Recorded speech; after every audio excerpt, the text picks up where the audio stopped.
जय गुरुदेव। दूरदर्शी आवाज मासिक पत्रिका 1 अगस्त 2021, पृष्ठ नंबर 22। बिखरे मोती अनमोल वचन। भूख बनी रहेगी चाहे जितने मुर्गी मुर्गा अंडे बकरी बकरा मछली काट काट कर खा लो, नित्य पेट भरो, मगर हजारों जान लेकर भी पेट भरने वाला नहीं है। चाहे कितने इंसानों को लूटकर गरीबी और भुखमरी का शिकार बनाकर धन जमा कर लो, मगर खजाना भरने वाला नहीं है। भूख बनी रहेगी, मन मरने वाला नहीं। चाहे जितने सुंदर से सुंदर नारियों में आनंद लेते रहो, मगर मन भरने वाला नहीं। चाहे कितने दुराचार कर लो, मगर इच्छाओं की पूर्ति होने वाली नहीं। हाथ ही मलते रहोगे। हाँ, इतना जरूर हो सकेगा कि जब देखो हाथ ही मलते रहोगे।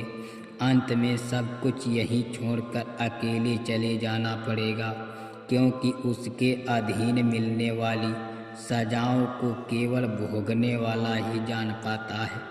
जैसे फांसी जिसे लगती है वो फांसी के कष्ट को जान पाता है, मगर देखने वाला देखकर भी उससे सबक नहीं लेता है। आत्मा मरती नहीं, जलती नहीं, क्योंकि आत्मा मरती नहीं। अगर उसको तरह तरह के महान कष्टों का शिकार जरूर बनाया जा सकता है। वो जलती नहीं, मगर आग की ज्वाला की जलन दाह से परेशान जरूर हो सकती है। वो काटी नहीं जा सकती, मगर काटते समय का दुख अवश्य महसूस कर सकती है। उसे बार बार दिन भर में 100 बार कीटाणुओं में जन्म मरण मिल सकता है। वो जन्म मरण के कष्ट का शिकार बनाई जा सकती है। वो किसी भी शरीर में डालकर मछली पीसी, जलाई और डुबाई तथा काटी जाने का शिकार अवश्य बनाई जाएगी। तब कैसा महसूस होगा, इस पर विचार करो। सबक लेने की ज़रूरत। दुनियावी कानून में रात दिन सजा पाते देखकर भी इंसान जब अपराध करने से बाज नहीं आया, तो फिर कुदरत के कानून से भला क्यों घबराने लगा। अपने परिवार, समाज, देश को बचा लो।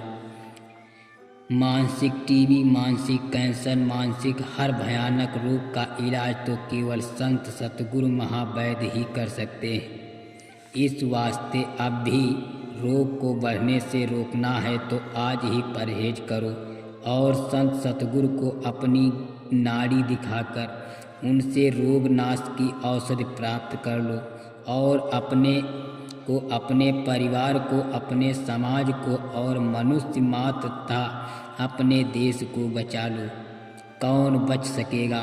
शासन चाहे कांग्रेस का हो, चाहे किसी और का आवे, मगर शासन तुम्हें नहीं बचा सकेगा, क्योंकि वो अपने को ही जब नहीं बचा सकेगा तो दूसरों की रक्षा कैसे कर सकेगा।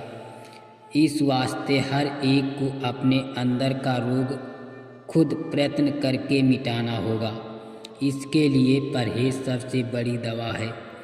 सभी रोते चिल्लाते रहेंगे, अन्यथा अपनी अपनी पीड़ा को खुद सहन करने के सिवाय कोई रास्ता नहीं है।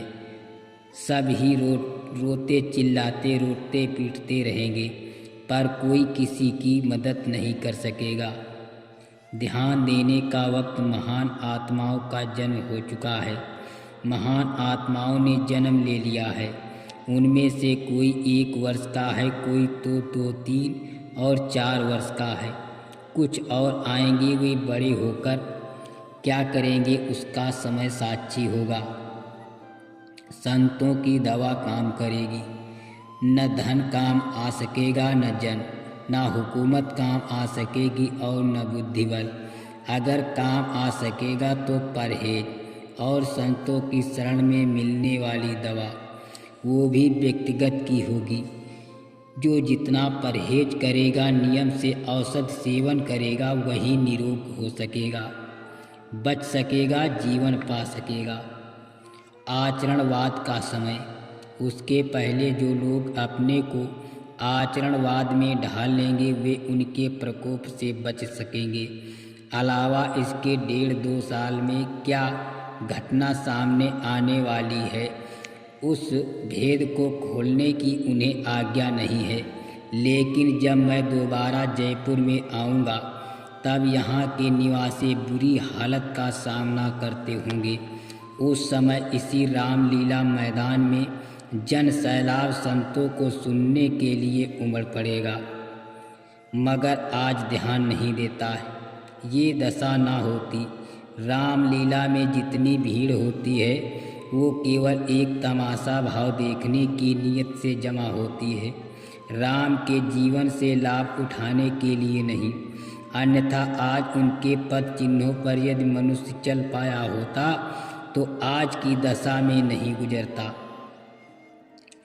संसार में भगवान की पूजा नहीं हुई, संसार में भगवान की कभी पूजा नहीं हुई, न आज भगवान की पूजा होती है। केवल उन्हीं महान आत्माओं की पूजा होती है जिन्होंने अपने जीवन को स्थूल शरीर में कुछ महत्व रखा था, और ऐसे ही इंसान की पूजा होती रहती है। भगवान की पूजा संत करते हैं। भगवान की पूजा अर्चना से वे संत ही कर पाते हैं जिन्हें आत्मज्ञान है या ईश्वरीय ज्ञान हो गया है, क्योंकि भगवान सदा अजन्मा है और भौतिक नेत्रों से नजर नहीं आता। जो खोजेगा वो पाएगा। भक्तों का इतिहास भरा पड़ा है। कबीर, नानक, तुलसी, मीरा, सूरदास आदि ने जो पाया, जो देखा वो ही जान सके, और आगे भी जो खोजेगा पावेगा और जान सकेगा। गुरु का नाम नहीं लेना चाहिए। भक्ति का वसूल। गुरु का नाम कभी भी जबान से नहीं लेना चाहिए। जो गुरु का नाम लेते हैं वे पापी हैं, और ऐसे लोगों की जबान कट जानी चाहिए। अपने गुरु परम पूज्य स्वामी जी महाराज का नाम वही है जो रामचरितमानस की रचना करने वाले गोस्वामी जी का है। अतः यदि कोई पूछता है तो उसे इसी तरह से बताना चाहिए या फिर लिखकर बता देना चाहिए, लेकिन कभी भी अपनी जबान से वो नाम नहीं लाना चाहिए। कुछ पढ़ते समय वो नाम आए तो उसके स्थान पर स्वामी पढ़ना चाहिए। जैसे तुलसी या संसार में 5 रत्न है सार, सात संग सतगुर शरण दया दीन उपकार। इसको इस तरह पढ़ना चाहिए। स्वामी या संसार में 5 रत्न है सार, सात संग सतगुर शरण दया दीन उपकार। अपने को देखो, दूसरे में हमें क्या मतलब। मैं खुद आया हूँ तुमको लेने के लिए। हमारी और कोई ख्वाहिश नहीं है। यही ख्वाहिश है कि आप अपने घर चलो। तुम 15 दिन मुझे समय दे दो तो तुम्हारे ऐसे कान खुल जाएंगे कि सोचा भी नहीं था। 20 सेकंड कान के साथ और 20 सेकंड आँख के साथ मन को रोक लो, अपनी शुरुआत हो जाए। 2 घंटे सही समय दो। मालिक ना मिल जाए तो कहना, अरे इतना नहीं कर सकते हो तो क्या करोगे। भजन करो, भगवान को पालो, यही लक्ष्य नरदेही का। काल बाँक बाँका कर पाए, कभी न नाम स्नेही का। सोना काई ना लागे, लोहा धुन नहीं खाए। बुरा भला जो गुरु भगत, कबहू न नरक जाए। जय गुरुदेव।